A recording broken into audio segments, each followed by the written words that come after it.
할렐루야. 우리 한번 따라합시다. 은혜 가운데 삽시다. 은혜 가운데 삽시다. 우리는 늘 하나님의 은혜 가운데 살아야 될 줄 믿으시길 바랍니다.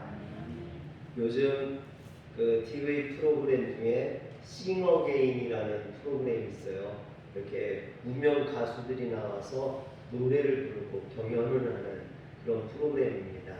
그런데 거기 아이들이 이제 보길래 저도 보다가 거기에 나온, 그래서 요즘 한참 인기를 얻고 있는 한 무명 가수가 있는데 이승윤이라는 무명 가수가 있어요. 근데 그 친구가 목사님 아들이래요.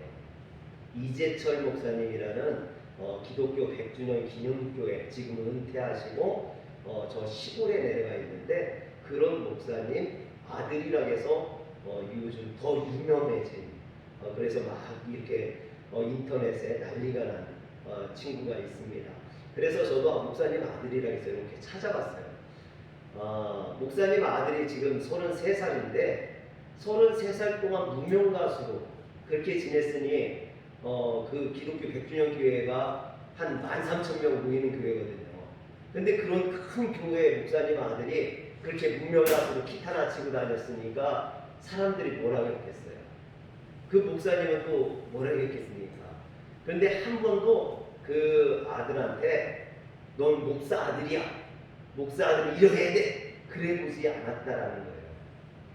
너 내가 목사니까 너도 목회에 가야지, 맨날 기타 치고 그러고 다닐 거야? 그러지 않았다라는 거예요.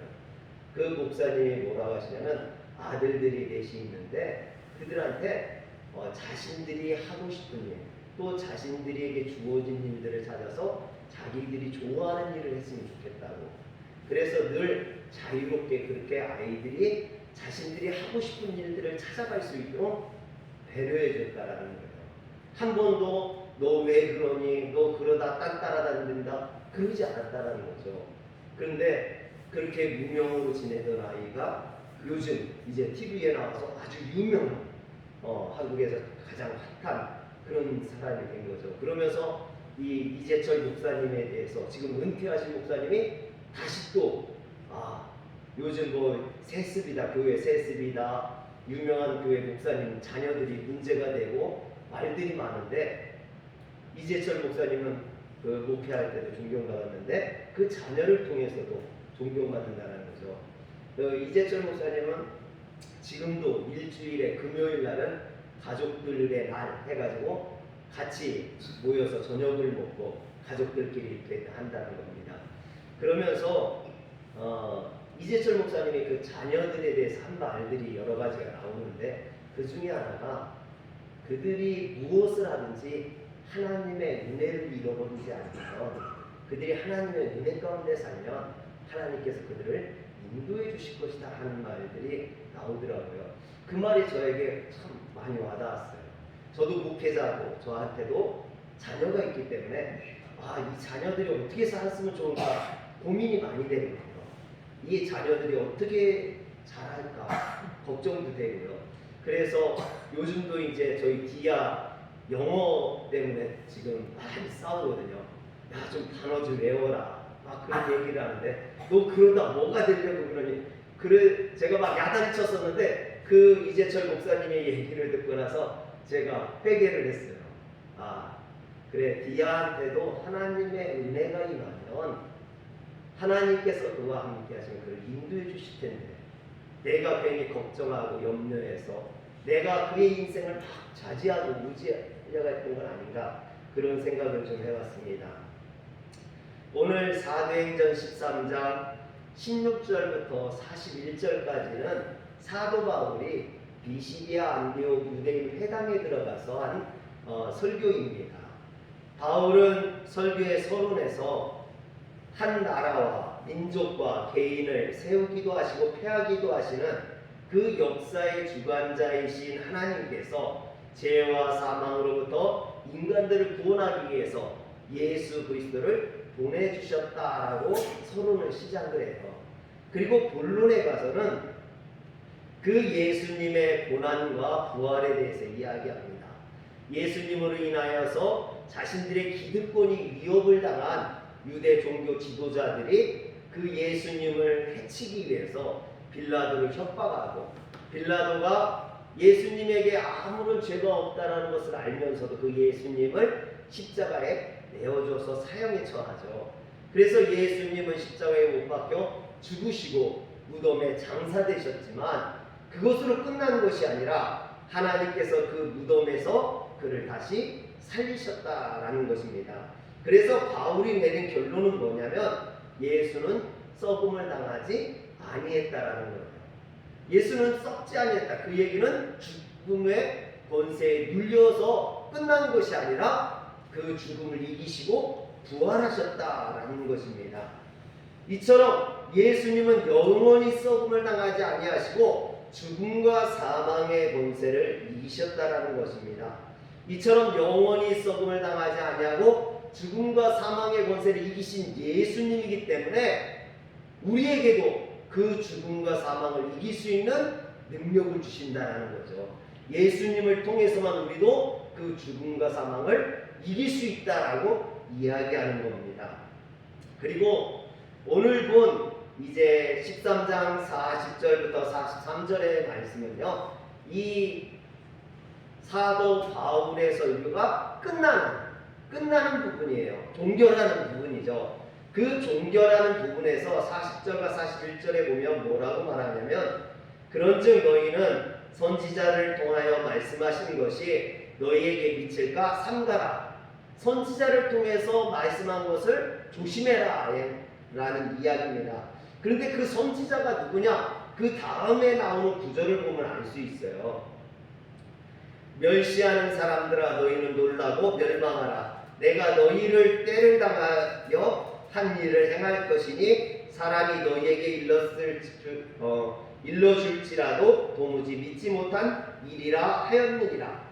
이 말씀은 뭐냐면요, 이 말씀은 하박국 1장 5절의 말씀을 인용한 말씀이에요. 그래서 하박국 1장 5절에 보면 뭐라고 되어 있냐면, 여호와께서 이르시되 너희는 여러 나라를 보고 또 보고 놀라고 또 놀랄지어다.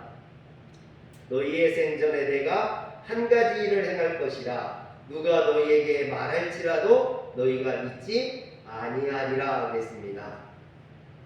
하박국 선지자는요, 이스라엘이 바벨론이라는 나라에 멸망할 때 그때 있었던 선지자예요. 그래서 이 하박국 선지자는 유대인들이 하나님을 등지고 하나님의 율법을 지키지 않고 하나님을 떠나면 너희들 심판받는다, 멸망받는다, 하나님 앞에 이 나라가 망하게 될 것이다 라고 외쳤던 선지자예요.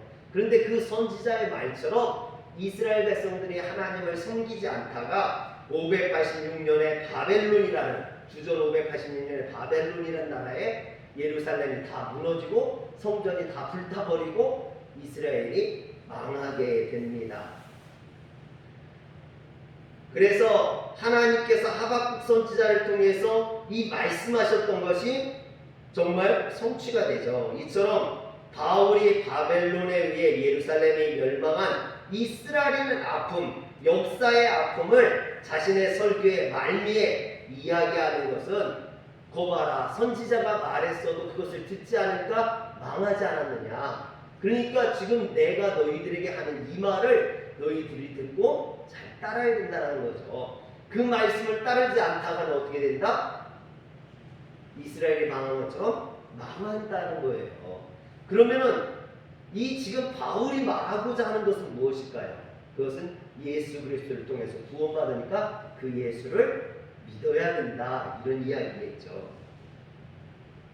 그래서 예수 그리스도로 말미암지 않고는 누구도 하나님의 심판을 피할 수 없다라는 겁니다. 영원히 썩음을 당하지 아니하신 예수 그리스도를 통하지 않고서는 죄와 사망의 죽음에서 벗어날 수 없다라는 것이죠. 즉 예수를 믿음으로 구원받을 수 있는데 그것을 믿지 아니하고 따르지 않다가는 너희들도 멸망받고 만다, 썩어져 없어져 버리고 말게 될 것이다라는 거죠. 그래서 인간이 아무리 일평생을 열심을 다해 수고하고 애쓰고 산다 할지라도 그 결과는 고작 썩 없어지는 거라는 겁니다. 살아서 아무리 돈을 많이 벌었어도 정주영이나 뭐 이건희 회장이라도 죽어서는 아무 소용이 없다라는 거죠. 그래서 인간에게 죽어서 썩 없어지는 것처럼 이런 가혹한 형벌이 없다라는 것입니다. 그러나 여러분, 우리의 인생이 썩 없어지는 인생이라면 아무 소용이 없겠지만 그렇지 않다는 거죠. 예수를 통해서 그 사망과 죽음을 이길 수 있다라는 거예요. 영원한 삶을 얻을 수 있다라는 것을 이야기하는 거죠. 바울은 그래서 하박국 1장 5절을 인용하는 것으로 끝나는 것은 비시디아 안디옥에 있는 유대인들에게 썩어 없어져가는 인생으로 끝나지 말고 예수님을 통해 주님의 부활에 동참하고 영원히 썩음을 당하지 말라라고 당부하고 있는 겁니다. 비시디아 안디옥 유대인들은요, 이런 설교를 언제 들어본 적이 없는 거예요. 이게 지금 어디에서 있다 온 사람인지 알지도 못하는 이 사도 바울이 지금 비시디아 안디옥에 와서 유대인 회당에 와서 하는 설교를 듣고 깜짝 놀란 거죠. 정말 어디에서 듣도 보도 못한 이런 설교를 보게 된 거예요. 그러면서 그들이 이 말씀에 너무나 놀라고 충격을 받은 겁니다. 그래서 뭐라고 하냐면 42절에 보니까 그들이 나갈새 사람들이 정하되 다음 한식일에도 이 말씀을 하더라. 즉 다시 또 우리에게 그 말씀을 가르쳐 달라 그러는 거예요. 그것뿐만 아니라 43절에 보니까 회당의 모임이 끝난 후에 유대인과 유대교에 입교한 경건한 사람들이 많이 바울과 바나바를 따르니 두 사도가 더불어 말하고 항상 하나님의 은혜 가운데 있으라 고난이라. 할렐루야. 바울의 설교를 들은 사람들이요, 바울을 쫓아다니면서 그들에게 더 그 이야기를 더 듣고자 하는, 예수 그리스도에 대해서 더 알고자 했다라는 거예요. 그런데 그들이 구원받는 길을 이렇게 찾으려고 노력할 때 바울이 그들에게 뭐라고 하냐면 하나님의 은혜 가운데 있으라, 그렇게 말했다라는 겁니다. 여러분, 항상 하나님의 은혜 가운데 있으라는 이 짧은 말 속에는요, 복음의 진리가 담겨져 있어요. 하나님의 은혜 속에 있으라. 여러분, 하나님의 은혜 속에 있으라는 말은 이미 우리에게 뭐가 주어져 있냐면 하나님의 은혜가 주어져 있다라는 거예요. 그 은혜가 너희들에게 이미 주어져 있으니 그 은혜 속에 거하라라고 말하는 거죠.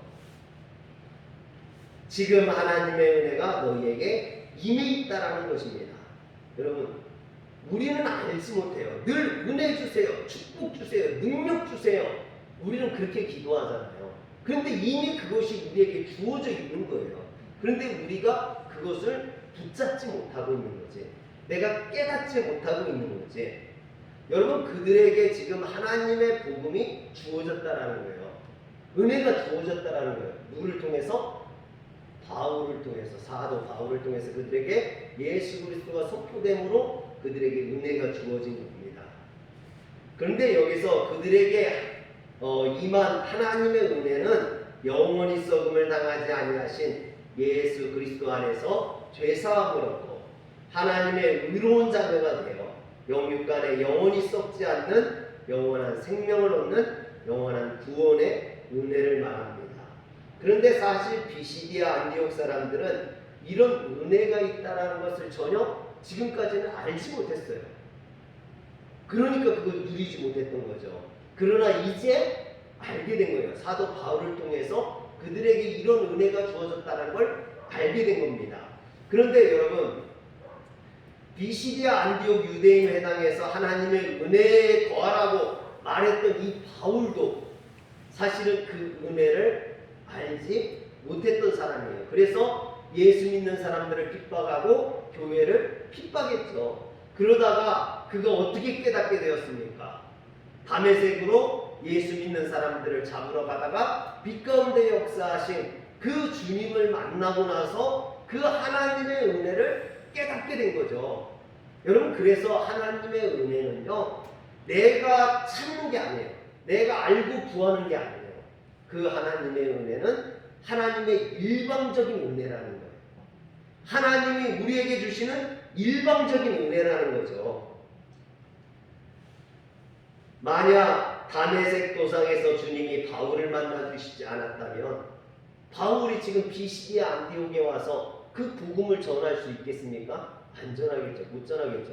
그냥 그는 인생에 썩 없어지는 사람으로 세상에서 잠깐 있다가 없어지는 그런 존재로 끝나버리고 말았을 것입니다.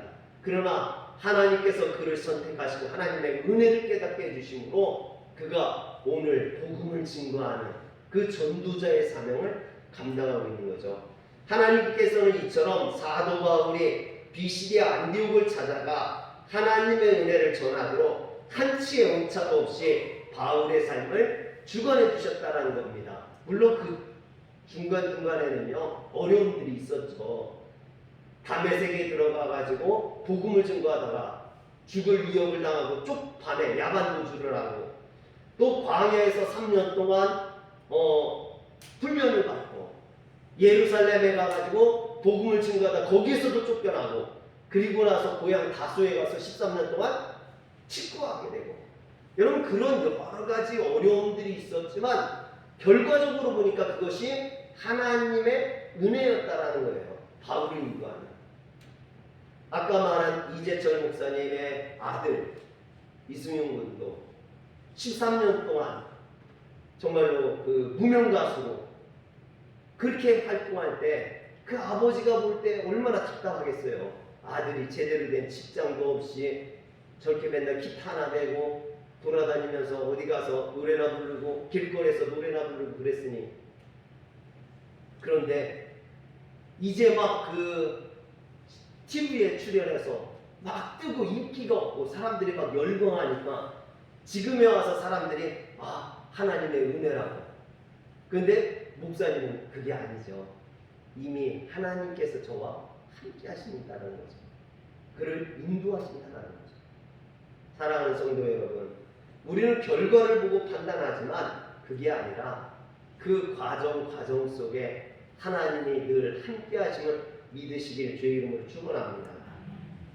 이처럼 하나님의 은혜가 자신을 통해 어떻게 비시디아 안디옥에까지 전해지게 되었는지 누구보다 잘 아는 바울이었기에 그는 그곳 사람들에게 항상 하나님의 은혜 가운데 살라라고 권면하고 있는 거예요. 왜? 자기가 깨달았잖아요. 자기 삶을 통해서 그런 하나님의 인도하신 하나님의 은혜를 경험했거든요. 할렐루야. 여러분들이 음식점에 가서 음식을 먹어봤는데 너무 맛있어. 그럼 어떡합니까? 가서 전화하죠. 여보, 내가 저기 가서 음식을 먹었는데 참먹고 가서 먹어보니까 그냥 기가 막혀. 그럼 어떻게 해요? 우리 같이 가서 먹자 그러죠. 여러분, 하나님의 은혜를 경험하면 그 은혜를 전하는 거죠. 전할 수 있는 거예요. 그러나 그 은혜를 경험하지 못하면 그 증거가 참되지 못하기 때문에 힘이 없는 거예요. 그러나 바울은 그것을 경험했기 때문에 그 말에 힘있고 능력이 있었던 거죠. 그리고 그 은혜는 영원히 썩음을 당하지 않는 예수 그리스도 안에서 성취하신 영원한 생명의 은혜, 영원한 구원의 은혜라는 것을 이 바울은 깨달았던 겁니다. 그래서 지금 비시디아 안디옥에 있는 그 유대인들에게 그 하나님의 은혜 가운데 거하라라고 이야기하고 있는 겁니다. 제가 예전에 학생들 성경 공부를 할 때요, 이제 회개에 대해서 공부를 하고 공부가 끝났는데 한 학생이 저한테 질문을 해요. 전사님, 회개하지 않으면 하나님 나라에 갈 수 없습니까? 저는 지금 회개할 게 생각이 안 나는데 회개하지 않으면 천국에 못 가면 나는 천국에 못 갑니까? 그러는 거예요. 그래서 제가 그 친구한테 그랬어요.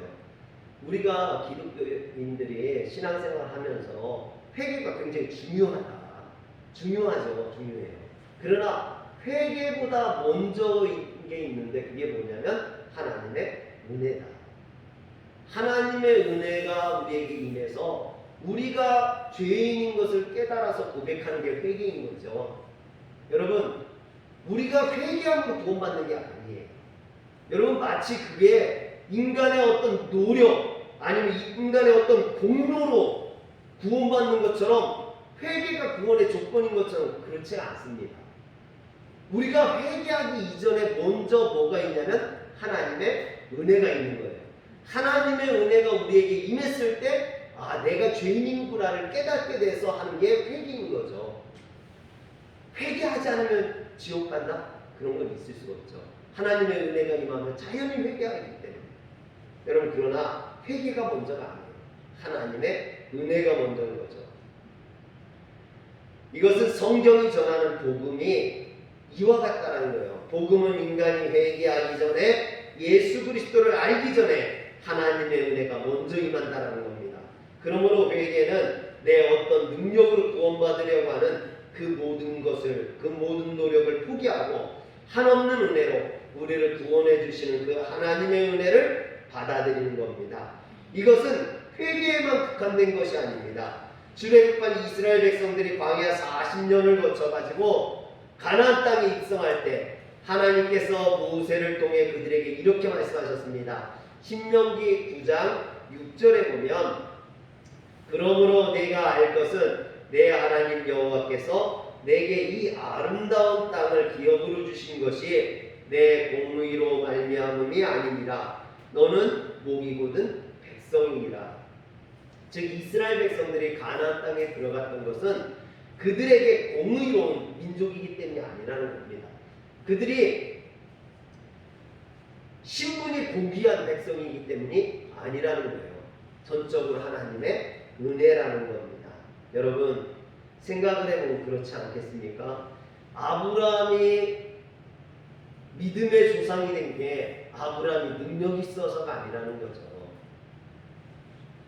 모세가 80살에 지팡이 하나밖에 없는 그 모세가, 나이 든 모세가 이스라엘 백성들의 민족의 지도자가 될 수 있었던 건 하나님의 은혜였다라는 겁니다. 여러분 다윗이 골리앗을 쓰러뜨릴 수 있었던 것, 여러분 전적으로 하나님의 은혜였다라는 거죠. 오늘 우리가 주님 앞에 나와 있을 수 있는 것, 이것도 내가 잘나서 또는 내가 똑똑해서가 아니라 하나님의 은혜라는 겁니다. 하나님께서 은혜로 우리를 부르시고 우리에게 구원의 은총을 깨닫게 하시고 하나님의 말씀을 들려주셨던 것이죠. 여러분 그런데 우리는 늘 내가 하나님을 믿었기 때문에 구원받는다라고 생각을 합니다. 그게 먼저가 아니라 하나님이 먼저 나에게 은혜를 베풀어 주셨다는 것을 우리는 알 수 있어야 합니다. 이처럼 성경은 오직 하나님의 은혜 속에서만 인간은 하나님을 향해서 돌아서는 회개를 할 수 있고 하나님의 은혜 속에서만 하나님의 뜻을 쫓아 영원한 생명을 살 수 있음을 말하고 있습니다. 그래서 사도 바울도 오늘 비시디아 안디옥 유대인들에게 하나님의 그 은혜가 너희에게 임하였으므로 항상 하나님의 은혜 가운데 있으라고 권면하고 있는 겁니다. 그런데 이 권면은 비시디아 안디옥 유대인들 뿐만 아니라 시간과 공간을 뛰어넘어서 오늘 우리들에게도 주어지는 말씀입니다. 우리가 영원히 썩음을 당하지 않는 구원받은 그리스도인으로 살기 위해서는 그 하나님의 은혜를 깨달아야만 합니다. 그래서 바울은 본문을 통해 우리에게 항상 하나님의 은혜 가운데 있으라고 권면하고 있는 겁니다. 우리에게 임하신 그 하나님의 은혜를 떠나서는 우리는 구원받을 수 없고 썩어져가는 그 형체도 없이 썩어져가는 그런 존재가 되고 말기 때문입니다. 사랑하는 성도 여러분, 항상 하나님의 은혜 가운데 거하는 성도들 되시길 주의 이름으로 축원합니다. 기도하겠습니다. 전능하신 하나님, 우리는 늘 교만되이 말하고 생각하고 행동할 때가 많습니다. 우리가 무엇이 그렇게 잘났기에 하나님 앞에 교만한지 모르겠습니다. 오늘도 우리 자신의 연약함을 깨닫게 하시고 하나님의 은혜로 우리를 구원해 주셨음을 감사하게 하여 주시옵소서. 또한 그 주님의 은혜를 아직도 하나님을 깨닫지 못한 자들에게 증거하게 하여 주시옵소서. 우리 주 예수님의 이름으로 기도합니다. 아멘.